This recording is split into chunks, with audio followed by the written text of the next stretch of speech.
Me revoilà pour la seconde partie de la vidéo. Alors, cette partie-là s'adresse principalement à ceux qui sont en première générale. Parce qu'effectivement, ceux qui sont en STMG, ça, c'est pas au programme. Donc, regardez-le si ça vous fait plaisir. Mais ne le bossez pas pour vos contrôles, si vous êtes en STMG. Voilà. Bon, alors, je vais vous présenter les différentes formes sous lesquelles peut s'écrire un polynôme du second degré. Alors, regardez, déjà là, la forme développée ax au carré plus bx plus c, celle-là, elle n'a pas de secret pour vous, vous la connaissez déjà.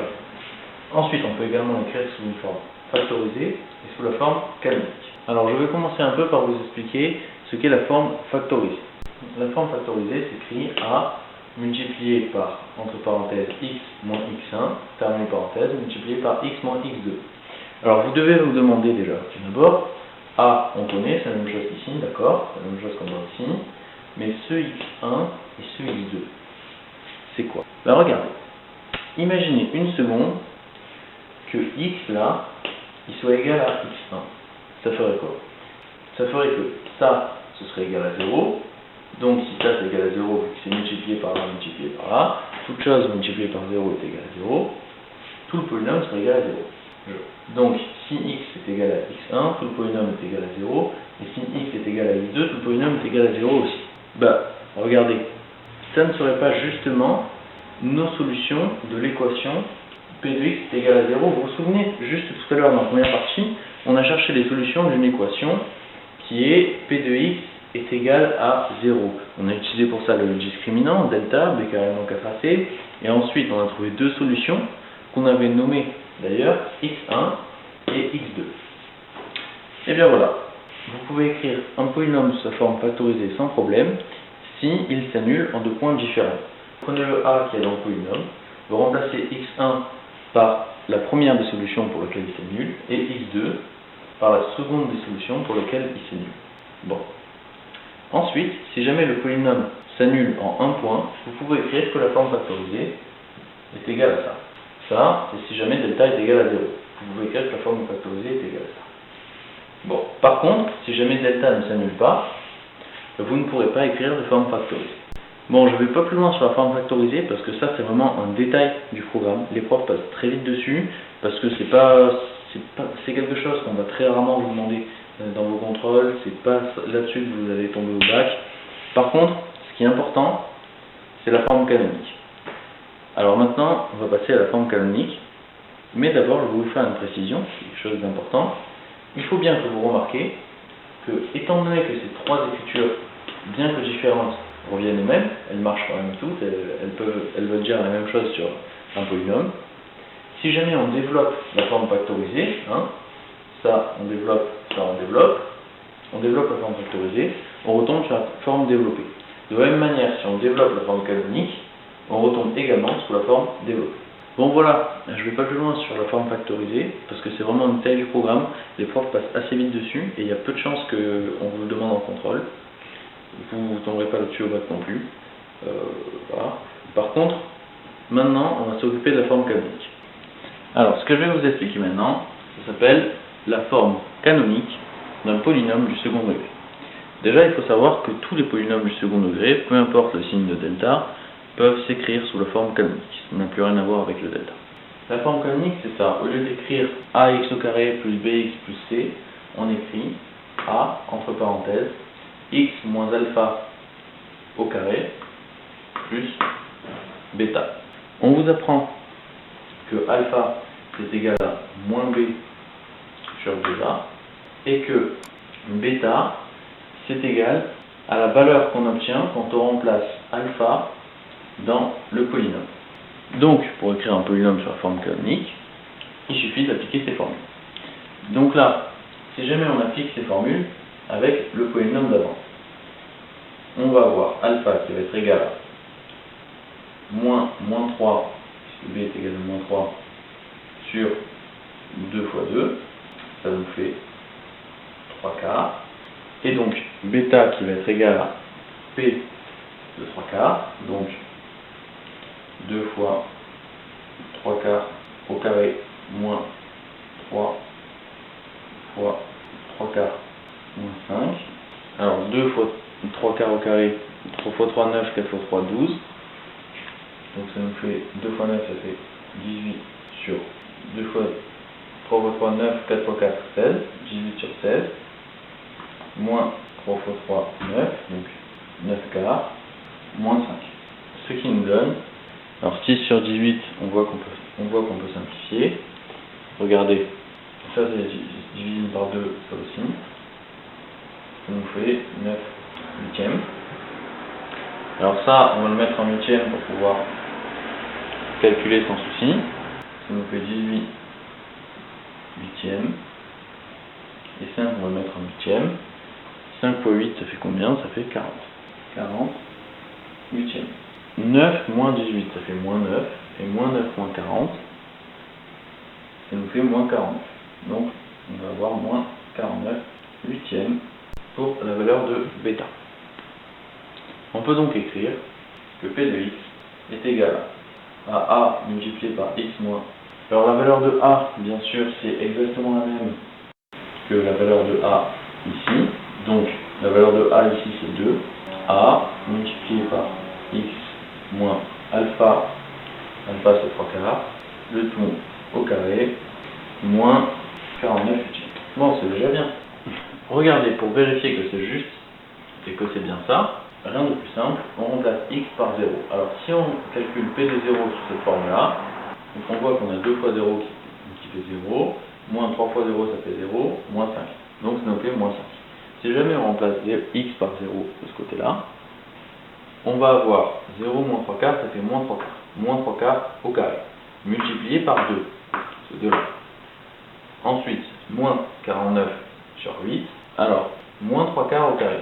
Ça fait combien? Le moins, on n'en tient pas compte parce que moins par moins, ça fait plus. Donc, 3 fois 3, ça fait 9. Et 4 fois 4, ça fait 16. Ça va donc faire 9 16e. Toujours multiplié par 2, ça n'a pas bougé. Moins 49 huitièmes, ça n'a pas bougé. Ensuite, qu'est-ce qu'il faut voir? Il faut voir que le 16 et le 2, là, ils peuvent se simplifier. Ce qui nous donne 8. Donc, on peut écrire 9 moins 49 sur 8, ce qui nous fait moins 40 huitièmes. Et 40 divisé par 8, ça fait bien 5. Donc moins 5. On retrouve le même résultat. Il est également important que vous compreniez l'intérêt d'écrire la fonction sous la forme canonique. L'intérêt d'écrire la fonction sous la forme canonique, c'est que grâce à elle, on voit directement le minimum de la fonction et la valeur qui lui est associée. Regardez. Vous voyez bien qu'ici, si jamais on remplace x par alpha, on va avoir alpha moins alpha qui va être égal à 0. Il nous restera juste le plus b qui correspondra au minimum de la fonction si jamais on a une fonction avec un a positif, comme dans ce cas-là, c'est-à-dire un polynôme du second degré qui a ce genre de représentation graphique-là, et non celui-là. Bon.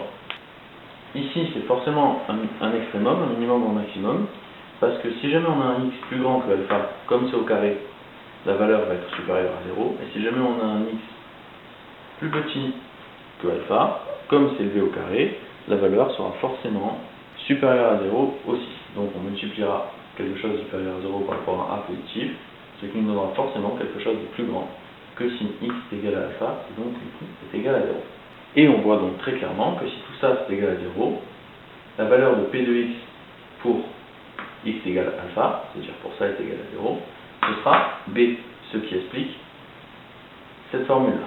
Vous pouvez également remarquer que si jamais on utilisait la dérivée de cette fonction pour trouver le minimum de cette fonction, on retomberait sur la valeur de alpha. Il y a une petite dernière chose dont je voulais vous parler, que vous n'avez certainement pas appris en cours et que vous n'apprendrez pas en cours cette année. C'est juste pour vous, c'est juste un bonus en fait, c'est juste pour votre culture mathématique et parce que de savoir ça, ça peut également vous aider si jamais vous maîtrisez bien la technique dans vos contrôles. Mais bon, ceux qui ont peur d'avoir du mal ou qui ont peur que ça les embrouille, passez directement à la fin de la vidéo, dans la partie où j'explique à quoi ça sert et où je vous souhaite bonne chance. Bon, alors regardez, ce que j'avais envie de vous montrer, c'est qu'il y a également une autre méthode pour trouver la forme canonique d'un polynôme du second degré. Cette autre méthode, c'est de factoriser.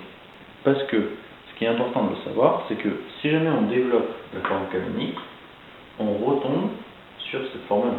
C'est logique, puisque les deux sont égaux. Donc, si jamais on factorise cette forme-là, on doit pouvoir retomber sur la forme canonique. Il n'y a pas de raison. Eh bien, c'est ce qu'on va faire. Alors, vous connaissez bien sûr l'identité remarquable. A moins B au carré est égal à A carré plus B carré moins 2AB. C'est cette identité remarquable qu'on va utiliser. Attention, ne confondez pas le A de là et le A d'ici. C'est pas la même chose. Ça, c'est la formule, il y a un A dedans, et dans celle-là de formule, il y a un A dedans aussi. Donc, je ne peux pas faire autrement que de prendre des A. Alors, pour ça, la première chose à faire, comme on voit que le A de cette formule-là, c'est-à-dire le 2, est devant la parenthèse, c'est de factoriser ça et ça par 2. Donc, on va écrire que ça va être égal à 2 fois x au carré. Regardez, 2 multiplié par x au carré, ça fait 2x au carré, moins 2 fois 3 demi de x. 2, on multiplie par moins 3 demi de x, ça fait bien moins 3x. Le moins 5, il ne bouge pas. Bon, ensuite ça se complique. Pour pouvoir utiliser l'identité remarquable, là on voit qu'on a déjà un A carré, donc on va poser notre A qui est égal à x. Voilà. Et on peut également poser notre moins 2AB qui va être égal à 3 demi de x. Et ça va nous permettre de trouver le b. Et à partir de là, de pouvoir le factoriser. Alors, on voit que ça peut s'écrire sous la forme moins 2 fois 3 quarts de x. Voilà. Le moins 2, hop, c'est le même que là. Le x, c'est déjà a. Donc, on a notre b qui est de 3 quarts. Ok. Le problème, c'est que 3 quarts, ça y est pas dans l'équation. Eh bien, on va pas se faire chier, on va le rajouter. Regardez. Il suffit de faire 2x. Ici, on a plus 3 quarts au carré, puisque c'est notre b de l'équation. 3 quarts au carré. Voilà, notre b. 3 quarts, on dit que b égale 3 quarts, donc on ajoute. On va voir le sur remarquable 3 quarts au carré. Le truc, c'est que, bon, ça ne fait pas trop de rajouter dans une équation un truc comme ça, sinon l'égalité, c'est plus la même. Mais bon, pour ça, vu qu'on a rajouté ça en plein milieu de l'équation, ben, pour garder l'égalité, on va l'enlever à la fin. Seulement, comme ça, c'est dans la parenthèse, vous voyez, c'est dans cette parenthèse, ça c'est multiplié par 2. Donc pour que l'égalité reste la même, on va enlever 2 fois 3 quarts au carré. Voilà. Ensuite, le moins 3 demi, donc on va poser comme étant entre moins 2AB, il ne bouge pas. Notre moins 5, il ne bouge pas. Bon bah, à partir de là, c'est déjà passé, c'est presque gagné, parce que regardez, ça là, on a A carré plus B carré moins 2AB, donc on peut écrire A moins B au carré, donc ça fait 2x moins 3 quarts au carré. Ensuite, ça, il suffit de développer, donc le moins 5, il ne bouge pas. Ensuite, 3 au carré, ça fait 9, et 4 au carré, ça fait 16. 16e fois 2, toujours. Alors, qu'est-ce qu'on remarque? On remarque que le 2 et le 16, ils peuvent se simplifier, là, ça fait 8. Ok. Donc, pour pouvoir soustraire ça à ça, il va falloir mettre le 5 en huitième. Or, 5 huitièmes, donc ça c'est la même chose. Hein. Or, 5 multiplié par 8, ça fait combien? Ça fait 40. Donc, moins 40 sur 8. Hein. Vous êtes d'accord? 40 huitièmes, ça fait 5. Moins 9 huitièmes. 40 moins 9. Moins 40 moins 9, ça fait moins 49. Et ça bouge pas, donc on retrouve bien la forme canonique qu'on avait trouvée par l'autre méthode. Il n'y a pas de problème, tout est impeccable. Bon, encore une fois, si ça vous n'avez pas très bien compris, c'est pas grave, mais si vous l'avez regardé et que vous voyez un peu l'idée, c'est déjà bien. Alors, les polynômes, à quoi ça sert? Eh bien, les fonctions polynômes sont très utilisées en mathématiques, parce que ce sont des fonctions que l'on connaît bien, qui sont relativement simples, qu'on utilise pour donner des approximations de fonctions beaucoup plus complexes. Quant aux polynômes du second degré, si on vous les fait apprendre en cours, c'est tout simplement parce que c'est la fonction la plus simple à étudier après les fonctions affines. C'est donc un peu pour vous faire la marche. Bon, c'est tout pour cette vidéo. J'espère que ça vous a été utile. Si c'est le cas, n'hésitez pas à aimer cette vidéo et puis pensez à aller jeter un coup d'œil sur ma chaîne. Allez, à plus pour une prochaine vidéo.